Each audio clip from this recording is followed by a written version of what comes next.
What's up guys, Tim here from Audio Tutor. So, you've got an awesome new song and you're jamming out to it and it's great and you're loving it and kudos to you, that's great. Nice one, you creative maestro.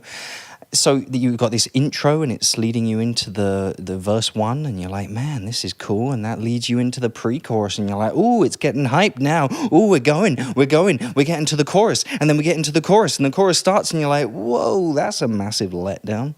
I get it. I've done it. Everyone's done it. You get through that pre-chorus and you're building up all that tension and you're getting hyped. You get to the chorus and it's just not what you wanted. It's not that wall of sound that you had in your head. It's just not translating to your mix. I get it. There is a really awesome technique I've got for you in a moment that's going to help get you towards that goal of that sort of wall of sound, bringing more life into your mix, a bit more depth as well. But before we get into that, if you are new to this, the world of audio, and you're like, what equipment do I need to be doing this? And it's all a bit much. You're like you're going on forums. Don't go on forums. Forums are a bit scary. But you're kind of confused, what equipment do I need to be doing all this stuff? Well, I got the perfect thing for you. It's a 25-page ebook with all of those pieces of equipment you need and recommendations and prices and some hints and tips and that sort of thing. There's even a chart at the back that's going to help you to budget and keep a check on your spending and that sort of thing. So if you're interested in that, it's absolutely free from me to you. Just click the link in the description below this video and check it out. You just give me your email address and I'll send it over to you. Awesome. So let's dive into this technique to bring more life, more depth into your mix. And I'm thinking about you.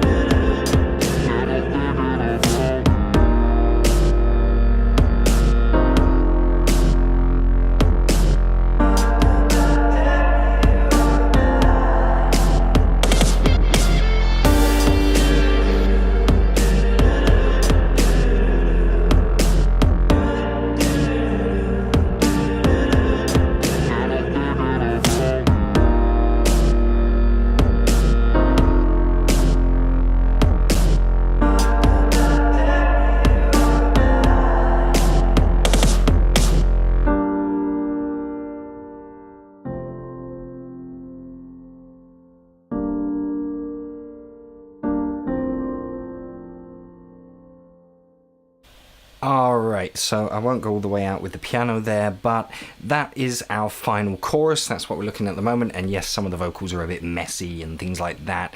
There's obviously still work to be done, but we've got some cool things in there. So we've got a grand piano doing chords that sounds really nice. And we've got these clicks or snaps. Nice. Okay, and then we've also got, what else have we got here? We've got this bass that is just, it sounds like a pneumatic drill or something. On its own, it kind of hurts your ears a bit.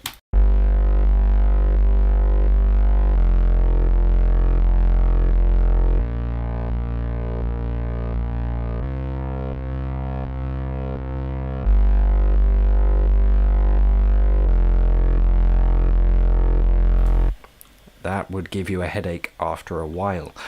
And we also have this beatbox doing a cool little thing. It's pretty epic.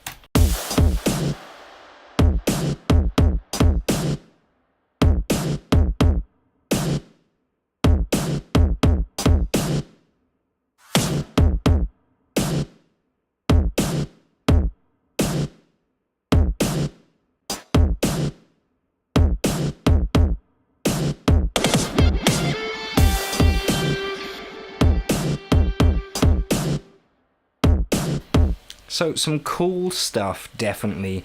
It is really coming together. However, it did kind of just feel like it was lacking. It didn't feel like it was as epic as you want it to be for that final chorus.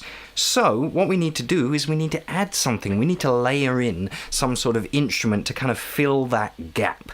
And the perfect instrument for that job would be something like a pad or a maybe a string arrangement or a synthesizer of some sort. But we're looking for chords that are held for a long time, or even single notes that are held for a long time, and kind of just they sit where they need to in the EQ spectrum to kind of fill that gap and make it feel a bit more full. So what we've got here is this it's called a classic analog pad. I'm not sure if that was the original name for the instrument, but I put an arrangement together that sounds something like this.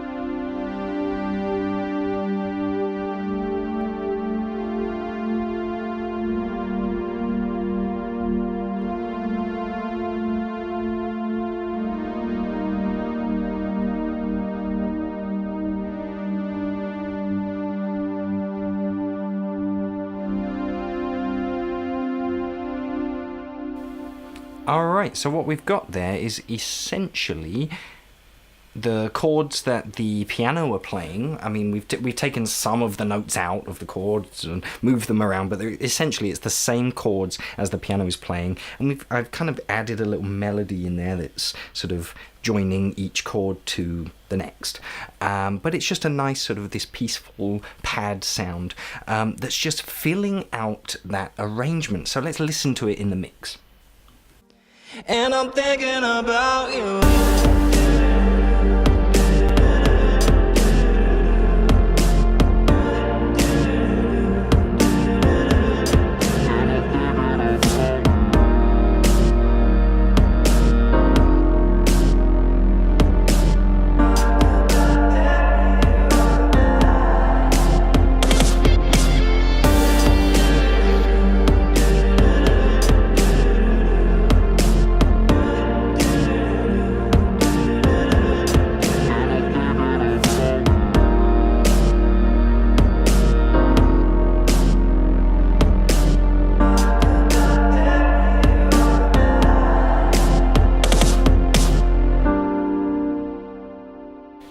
Alright, so we are kind of, we're filling out that space. Let's go back, and I'm going to sort of bypass that instrument so we can kind of hear the difference with and without that instrument and see what difference it's making. Alright, so I'll start with, and then I'll take it out. And I'm thinking about you.